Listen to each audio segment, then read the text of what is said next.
Hello wives, அனைவருக்கும் வணக்கம். ராசி மண்டலத்தை காலபுருஷன் என்னும் உருவம் கொண்டதால் மேசராசி கபாலம் என்பதை போல் இந்த ரிஷபராசி முகமாகும். சகல கலைகளுக்கும் அழகியலுக்கும் அதிபதியான சுக்கிரன் இந்த ராசியின் அதிபதியாக வருவதால் இந்த ராசிக்காரர்கள் முக அழகுக்கு முக்கியத்துவம் அளிப்பார்கள். சுக்கிரன் உங்களுக்கு வசீகர தோற்றத்தை தருவார். புத்தக வாசிப்பு உங்களுக்கு பிடித்தமான ஒன்று. ரிஷபராசியில் பிறந்த உங்களை எதிர்த்து போரிடுவது கடினம். உங்களை எதிர்ப்பவர்கள்தான் தோற்றுப்போவார்கள். எதிரிக்கு எப்போதுமே சவாலாக இருப்பீர்கள். ஆனாலும் நீங்கள் இயல்பிலேயே சாதுவாகத்தான் இருப்பீர்கள். மற்றவர்களுக்கு உதாரண புருஷனாக திகழ்வீர்கள். உங்களின் செயல்பாடுகள் மற்றவர்களுக்கு சிறந்ததொரு வழிகாட்டுதலை தரும். பொது காரியங்களிலும் உங்களுக்கு மிகுந்த ஈடுபாடு இருக்கும். அதேபோல் எந்த ஒரு புது விஷயத்திலும் வந்தோம் போனோம் என்று இல்லாமல் எல்லா வேலைகளையும் முன்னின்று செய்வீர்கள். எந்த விஷயத்திலும் தனக்கென காரியம் சாதிக்க நினைப்பது தங்களுக்கு பிடிக்காது. உடன் இருப்பவர்களுடன் சேர்ந்து முன்னேறுவதே முன்னேற்றம் என்பது தங்களின் சித்தாந்தமாகும்.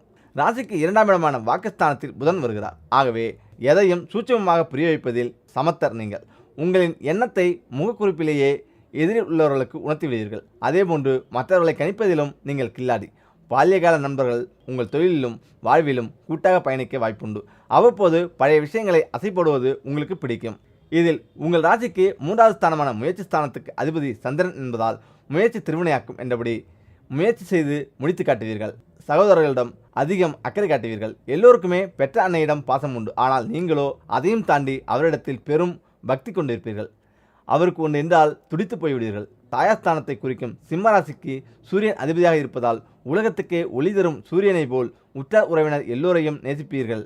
அவர்களை அனுசரித்து செல்வீர்கள். உங்களுக்கு பகைவர்கள் இருக்க மாட்டார்கள். அதற்காக நமக்கு எதிரிகளே இல்லை என்றும் நீங்கள் புலங்காகிதம் அடைய முடியாது. காரணம், உங்கள் பகைவன் உங்களுக்குள்ளேயே இருக்கிறான்.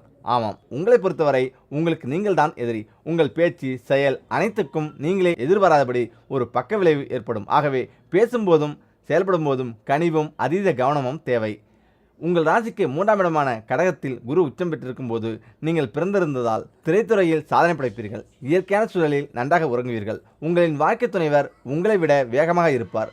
நிர்வாக திறமையில் அதீத திறமையுடன் திகழ்வார். அதே நேரம் சில விஷயங்களில் உங்களை புரிந்து கொள்ளாமல் வாக்குவாதம் செய்வார். பொறுத்து கொள்ளுங்கள். அவர் எதை செய்தாலும் உங்கள் நன்மைக்காகவே இருக்கும். சிறு வயதில் அனுபவம் இல்லாமல் சில தொழில்களில் ஈடுபட்டு நஷ்டத்தை அடைந்திருப்பீர்கள்.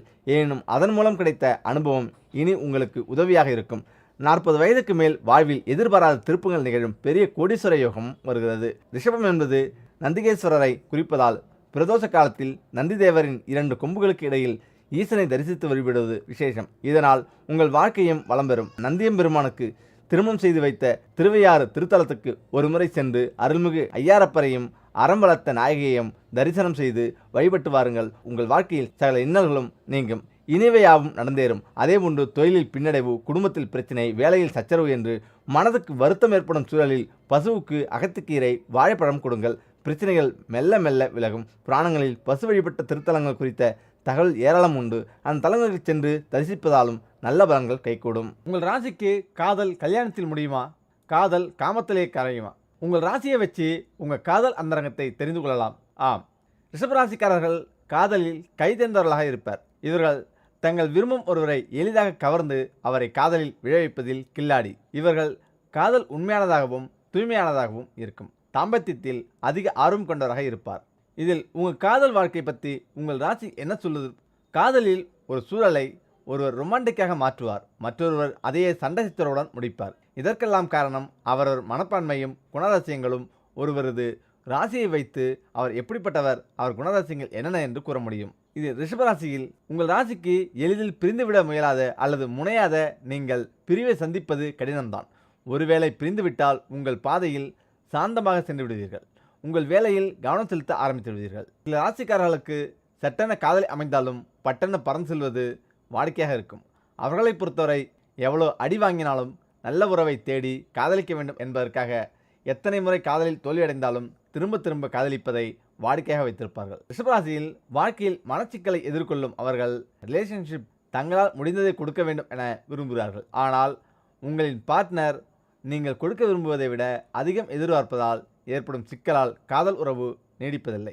உங்களுக்கு பிடித்த உறவை எவ்வளவு முயற்சி செய்து தக்க வைக்க நினைத்தாலும் அடுத்த உறவை நோக்கி சென்று விடுவார்கள். ரிஷபராசிக்காரர்கள் எதிர்கொள்ளும் பொதுவான சிக்கல் இதுதான். அதே சமயம் ஒரே காதலில் ரொம்ப நாள் இருக்க மாட்டீங்களாம். ஆம், இதுதான் காரணம். முக்கியமாக காதல் என்பது மனிதர்களாக பிறந்த அனைவருக்கும் பொதுவான மற்றும் அவசியமான ஒரு உணர்வாகும். காதலை போல சந்தோஷப்படுத்தும் விஷயம் எதுவும் இல்லை. அதே போல காதலை போல வலி தரும் விஷயமும் எதுவும் இல்லை.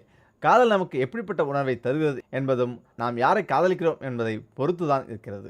சிலர் காதலில் தீவிரமானவராக இருப்பார்கள். வாழ்க்கை முழுவதும் ஒரே ஒரு உண்மையான காதல் போதும் என்று நினைத்து வாழ்பவர்கள் சிலரோ நுனிப்புல் மேய்வதை போல காதலை நினைப்பார்கள். இவர்களால் ஒரே காதலில் நீண்ட காலம் இருக்க முடியாது. ஒவ்வொருவரின் காதல் வாழ்க்கையிலும் அவர்களின் பிறந்த ராசி குறிப்பிட்ட அளவு தாக்கத்தை ஏற்படுத்தும். ரிஷபத்திற்கு காதலிப்பது, விலகி செல்வது, இதைத்தான் இவர்கள் எப்போதும் செய்கிறார்கள். இவர்கள் எந்த காதலில் இருந்தாலும் சீரியஸாக இருப்பார்கள். ஆனால் அது குறிப்பிட்ட காலத்திற்கு மட்டுமே. மிக விரைவிலேயே இவர்களுக்கு காதல் போரடித்துவிடும். ஒரே உறவில் நீண்ட காலம் இருப்பது இவர்களுக்கு சாத்தியமற்றது. இவர்கள் வசீகரமும் வேடிக்கையும் நிறைந்தவர்களாக இருப்பார்கள். இதனால் அனைவரும் இவர்கள் சீரியஸான காதலுக்கு தயாராக இருப்பதாக அனைவரும் நினைக்கிறார்கள். ஆனால் உண்மையில் இவர்கள் எப்போதும் ஒரே உறவில் ஒட்டி கொண்டு இருக்க மாட்டார்கள். இதில் நீங்கள் உண்மையிலேயே காதலில் கில்லாடியா? சுக்கிரனை ஆதிக்க நாயனாக கொண்ட ரிஷபராசிக்காரர்களே, நீங்கள் இதயம் முரளி டைப்பு. காதலிக்க அதிக மெனக்கடைவீர்கள். இந்த ராசியை சேர்ந்த பல பேர் காதலை சொல்லி சக்சஸ் ஆன பின்னால் ரொம்ப சின்சியராக காதலிப்பீர்கள். கையில் காசு இல்லைனாலும் கடன் வாங்கியாவது காதலிக்கு செலவு செய்வீங்க. கன்னி, மகர ராசிக்காரங்க உங்களை அதிகம் லவ் பண்ணுவாங்க. அடுத்ததாக திருப்பதி மலையில் இருந்து இறங்கி வந்து அந்த பெருமாளை உங்கள் பண கஷ்டத்தை தீர்த்து வைப்பார். இந்த ஒரு பொருளின் வாசம் உங்கள் வீட்டில் நிறைவாக இருந்தால், ஆம், எவ்வளோ பெரிய பண கஷ்டத்தை கூட சுலபமாக ஒரு நொடி பொழுதில் தீர்த்து வைக்கக்கூடிய வல்லமை கொண்டவர்தான் பெருமாள்.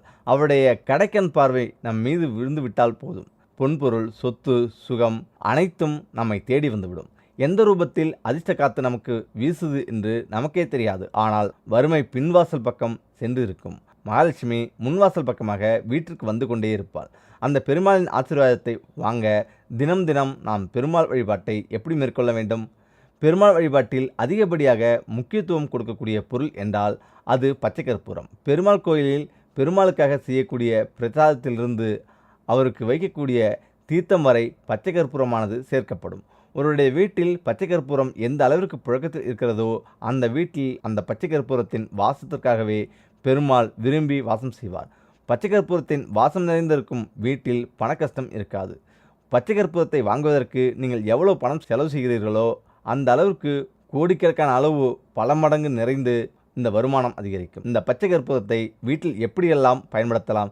ஒரு சிறிய கிண்ணத்தில் சுத்தமாக தண்ணீரை ஊற்றி அதில் கொஞ்சம் பச்சை கற்பூரம், 2 துளசி இலைகளை போட்டு இந்த தீர்த்தத்தை பெருமாளின் பாதங்களில் வைத்து விட வேண்டும். தினந்தோறும் இந்த தீர்த்தத்தை பெருமாளுக்கு முன்பு வைத்துவிட்டு உங்கள் கடன் சுமை குறைய வேண்டும், பண கஷ்டம் தீர வேண்டும் என்று பிரார்த்தனை செய்து கொள்ளுங்கள். மறுநாள் இந்த தண்ணீரை செடியில் ஊற்றிவிட்டு மீண்டும் புதிய தண்ணீரை வைத்து பிரார்த்தனை செய்து வர வேண்டும். அடுத்தபடியாக உங்களுடைய வீட்டில் சாதாரண கற்பூரத்தை ஏற்றி ஆராதனை காண்பிப்பீர்கள் அல்லவா? அதற்கு பதில் இந்த பச்சை கற்பூரத்தை ஏற்றியும் இறைவனுக்கு கற்பூர ஆராதனை காண்பிக்கலாம். உங்களுடைய வீட்டில் பணம் வைக்கும் பெட்டியில் எப்போதுமே இந்த பச்சை கற்பூரம் குறையாமல் இருக்க வேண்டும். பச்சை கற்பூரத்தை வைத்த ஒரு சில நாட்களில் அது காற்றில் கரைந்துவிடும். அது கரைவதற்கு முன்பாக, அதில் இருக்கும் வாசனை குறைவதற்கு முன்பாகவே மீண்டும் புதிய பச்சை கற்பூரத்தை வாங்கி பணப்பெட்டியில் வைத்து விடுங்கள். வரவேற்பறையில் ஒரு சிறிய கிண்ணத்தில் பச்சை கற்பூரத்தை நுணுக்கி போட்டு வைத்தால் அந்த வாசம் வீடு முழுவதும் நிரம்பியிருக்கும். நிலைவாசலில் ஒரு சிறிய அகல் விளக்கில் கொஞ்சம் பச்சை கற்பூரத்தை நுணுக்கி போட்டு வைத்தால் உங்களுடைய வாசல் பகுதியும் வாசமாக இருக்கும். மகாலட்சுமி வீட்டிற்குள் விரும்பி வருவாள். அடுத்ததாக மகாலட்சுமி தாயாருக்கு உங்கள் கையால் இந்த மாலையை கட்டி போட்டால் நீங்கள் மனதில் நினைத்தது 48 நாட்களுக்குள் நடக்கும். ஆம், அது என்ன? மனதில் நினைத்த வேண்டுதல் நல்லபடியாக நிறைவேற வேண்டுமா? தாயாரின் பாதங்களை நம்பிக்கையோடு பற்றி கொண்டு வீட்டில் இருக்கும் பெண்கள் இந்த பரிகாரத்தை செய்து பாருங்கள். எவ்வளவு பெரிய வேண்டுதலாக இருந்தாலும் சரி, அதை 48 நாட்களுக்குள் நிறைவேற்றி தரக்கூடிய சக்தி வாய்ந்த பரிகாரம் இது. வீட்டில் இருக்கும் பெண்கள் தான் இந்த பரிகாரத்தை செய்ய வேண்டும். ஏதாவது ஒரு வேண்டுதலாக வைத்துக்கொள்ளுங்கள். ஆம், உங்கள் பிள்ளைகளுக்கு திருமணம் நடக்க வேண்டும், பிள்ளைகள் நன்றாக படிக்கும் திறன் அதிகரிக்க வேண்டும், கணவரின் நன்மைக்காக கூட இந்த பரிகாரத்தை செய்யலாம். அல்லது உங்களுக்கு நல்ல வேலை கிடைக்க வேண்டும், நல்ல கணவன் கிடைக்க வேண்டும் என்று கூட வேண்டிக் கொள்ளலாம். கடன் சுமை குறைய, வருமானம் அதிகரிக்க, எதுவாக இருந்தாலும் சரி, நம்பிக்கையுடன் 48 நாட்கள் தொடர்ந்து இந்த பரிகாரத்தை செய்யும்போது உங்களுக்கான பலன் நிச்சயம் கைமேல் கிடைக்கும். இந்த பரிகாரத்திற்கு நமக்கு விரலி மஞ்சள் கட்டாயம் தேவை. சில இடங்களில் இதை கொம்பு மஞ்சள் என்று சொல்லுவார்கள். அந்த விரலி மஞ்சள் 48 என்ற கணக்கில் வாங்கி வைத்துக் கொள்ளுங்கள். முனை உடையாத விரலி மஞ்சளாக இருக்கட்டும். ஒவ்வொரு விரலி மஞ்சளின் மேலே ஒரு குங்குமப் பொட்டை வைத்து விடுங்கள். இந்த 48 விரலி மஞ்சளை ஒரு தட்டில் போட்டு அந்த தட்டை மகாலட்சுமி தாயாரின் பாதங்களில் வைத்து விடுங்கள். தினமும் காலை எழுந்து சுத்தபத்தமாக குளித்துவிட்டு பூஜை அறையில் தீபம் ஏற்றி வைத்துவிட்டு மகாலட்சுமி தாயாருக்கு 2 ஏலக்காய்களை நிவேதியமாக வைத்துவிட வேண்டும்.